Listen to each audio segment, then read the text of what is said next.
Ngayong araw nga pala ay sobrang saya ko. Nakompleto ko na kasi 10 Pokemon ng Jollibee Kiddie Meals, 5 Great Ball at 5 Pokeball. Ang kaso nga lang na may problema ako kung saan ko ilalagay itong mga Pokemon na to. Sinubukan ko nga pala muna suotin para malaman ko naman pili na maging Pokemon trainer. Grabe, ganito pala ang feeling. Galing nga pala to sa Jollibee Kiddie Meal. Pero bakit parang matatanda ang mga natutuwa? O siya, ito nga, mag-display na tayo. Buti na nga lang pala, binigyan ako ni Boy Ebo ng acrylic stand. Yan naman mas maganda. Dito nga isa-isa ko na nilagay mga Pokeball at saka mga Great Ball. Maganda rin naman kasi itong pang display kasi collection siya. Lalo na mahilig din talaga ako sa Pokemon. Ayan o, diba? Sobrang cute. Bali, hindi nga pala siya mahuhulog kahit hawakan. Nilagyan ko kasi siya ng double-sided sticker para hindi matanggal. At syempre dahil meron tayong 5 Pokeball at 5 Great Ball, ito yung mga Pokemon na laman niya. Ito nga palang una ay si Riolu. Ito naman ang evolved from Riolu na si Lucario. Ito naman ang pinaka-favorite ko sa lahat, ang pinaka-cute si Psyduck. Kaya lang nung nag-evolve na ng Golduck hindi na cute. Aray mo. Charot, ito naman si Bullpix. At pag nag-evolve na ay si Ninetales. Ito nga pala isa pang cute o si Munchlax. At pag nag-evolve naman ay si Snorlax, cute pa rin naman siya. At syempre pinaka-favorite ng lahat si Pichu. Pag nag-evolve na main character ay si Pikachu. O mga kadoy, diba? Kompleto ko na. Tara, display na rin natin. Hindi na pala nagko-collect si Boy Ebo ng mga One Piece characters. Kaya nang binigyan niya sa akin itong mga acrylic stand niya. Ito nga isa-isa ko na rin pala display itong mga Pokemon. Kung mapapansin nyo nga pala, mayroong pagdiin niya bawat paglapag ko sa mga Pokemon. Kasi naglagay din ako ng double-sided sticker para hindi sila magalaw o malaglag kapag naggalaw naman tong istante. Ito nga pala ang technique sa mga collection. Basta ingat lang kung may bata kayo sa bahay. Huwag lang siya yung biglang kukunin kasi nga sasama lahat. Kasi nga hindi na ito makukuha bawat piraso. Dahil nga nakatape to, kailangan pa natin alisin yung nasa ilalim. Ito na mga kadig si Lucario na pinakahuli kong dinikit. At tenen, ayan nga, finish na. O diba ang cute? Sobrang ganda ng tignan ng mga collection natin. Kayo ba, nagko-collect din kayo? Oo, ano-ano ang mga kinakollect nyo? Guys, o siya, yun lang muna. Thanks for watching. Bye-bye! Isang umaga, iniisip ko nga anong gamit pa ang kulang dito sa bahay namin. May mga space pa kasi dito sa bahay namin. Dito sa sala may bakante pa sa gilid. Dito naman malapit sa kusina. Meron pa din malaking bakante dito. At dito naman papunta sa banyo. Meron pa din bakante at malaki-laking space. Pero naalala ko, sabi nga pala ni Jusel, maglagay daw ako dito ng side table na aesthetic. Tapos lagyan ko ng bulaklak sa taas. At dapat tong aesthetic din. Itong na-imagine ko maganda, pwede nga siya. Siyempre dahil mabait at masunurin akong asawa para naman dito sa bahay namin. Bumili na nga ako ng tong aesthetic na side table. Kaya naman mga kakadugot, tara, unboxing na natin.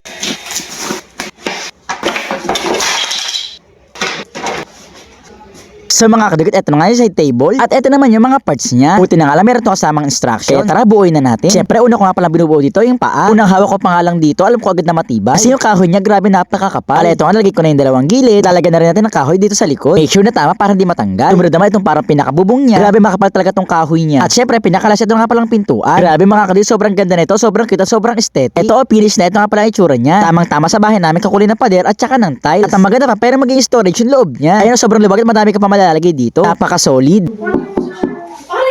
Tunog pa lang alam mong matibay. At dahil nga side table siya, nilinis ko lang tong side ng bahay ko. At dito ko nalagay itong side table. Ganit mo nga doon ng flowers para mas maganda. Dahil wala akong totoong flower, itong flower bricks na lang. Alam niyo naman, di ba may lago akong magbuo-buo? Dito naman sa loob, naglagay ako dito ng mga tools. Ito yung mga laging ko kailangan na hindi ko mahanap-hanap. Ngayon, diyan ko na nilagay para madaling hanapin. Oo, ayun na mga kadigot, di ba? Sobrang ganda. Sobrang cute, sobrang aesthetic. Matchy-matchy pa siya ng una naming cabinet. At quality talaga. Siguro pag nakita to ng Diyos, talagang tuwang-tuwa yun.